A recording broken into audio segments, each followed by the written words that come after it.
Assalamualaikum warahmatullahi wabarakatuh. Perkenalkan, nama saya Rudi Hardiansyah, mahasiswa Fakultas Hukum Universitas Muhammadiyah Kendari. Pada kesempatan kali ini saya akan membahas tentang tugas dari dosen, tugas hukum kontrak, yakni perancangan kontrak. Nah, kita akan membahas tentang pengertian kontrak. Apa itu perancangan kontrak? Perancangan kontrak adalah proses ataupun cara untuk merancang kontrak ataupun perjanjian. Sedangkan merancang kontrak itu adalah mengatur ataupun merencanakan struktur, anatomi, dan substansi kontrak yang dibuat oleh para pihak. Nah, dalam KUHP sendiri ataupun BW telah diatur dalam pasal 1313 KUH Perdata mengenai tentang pengertian perancangan kontrak. Di situ dijelaskan bahwa perancangan kontrak adalah perbuatan dengan mana satu orang atau lebih mengikatkan dirinya terhadap satu orang lain atau lebih. Dari peristiwa ini timbullah suatu hubungan hukum antara dua orang atau lebih yang disebut perikatan, yang di dalamnya terdapat hak dan kewajibannya masing-masing. Nah, yang kedua yang harus kita ketahui yang kedua adalah apa saja syarat-syarat sah suatu perjanjian ataupun suatu kontrak. Nah, tentu ini sangat penting untuk kemudian kita ketahui bahwasanya dikarenakan jika kita ingin membuat suatu kontrak ataupun suatu perjanjian, ada sebab-sebab ataupun sesuatu yang harus kita pahami agar suatu perjanjian itu sesuai dengan prosedur hukum dan perjanjian itu bisa terlaksana dengan baik. Nah, syarat-syarat sah suatu perjanjian yakni harus sepakat. Nah, dalam kata sepakat ini diatur juga dalam pasal 1321 sampai 1328. Nah, kata sepakat itu tentu saja di dalamnya tidak ada unsur paksaan. Jadi kedua belah pihak merasa tidak ada yang dipaksa ataupun tidak ada yang dipaksa untuk melakukan suatu perjanjian ataupun suatu kontrak.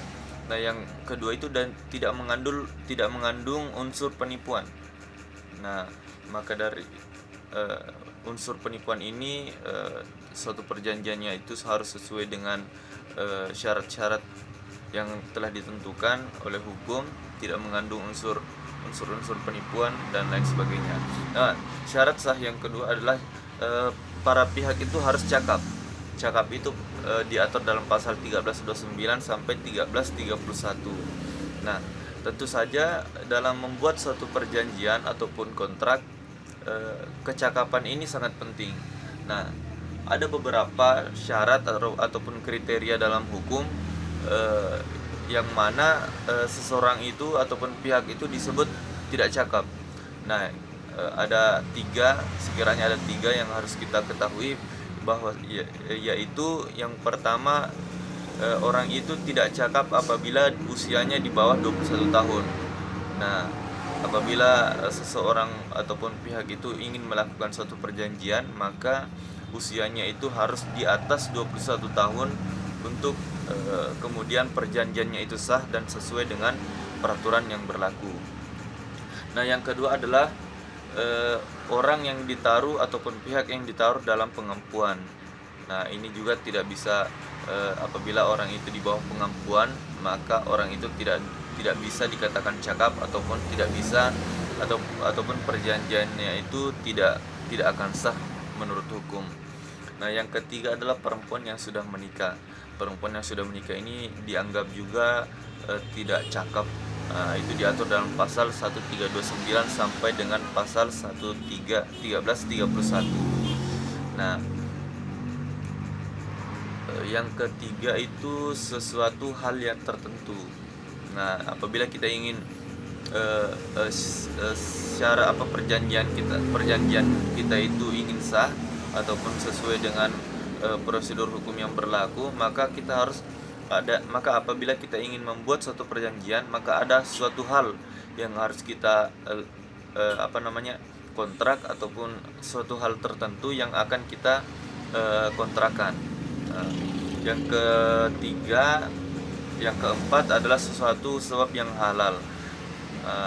Maka jika kita ingin melakukan suatu perjanjian, perjanjian itu ataupun apa yang ingin kita kontrakan itu sesuatu hal yang halal. Jadi tidak boleh kemudian kita melakukan perjanjian, tapi perjanjian itu ataupun barang ataupun jasa yang ingin kita kontrakan itu ilegal misalnya. Yang ketiga adalah bertentangan. Nah, yang selanjutnya adalah dia itu tidak bertentangan dengan kesusilaan. Nah, apabila kita ingin membuat suatu perjanjian, kita harus melihat dari situ apakah perjanjian kita itu bertentangan dengan kesusilaan. Nah, apabila bertentangan dengan kesusilaan, maka itu akan dianggap batal gitu. Nah, ataupun melanggar ketertiban umum. Nah, apabila kita ingin membuat suatu perjanjian namun melanggar ketertiban umum, itu juga perjanjiannya dianggap batal. Nah, terima kasih. Assalamualaikum warahmatullahi wabarakatuh.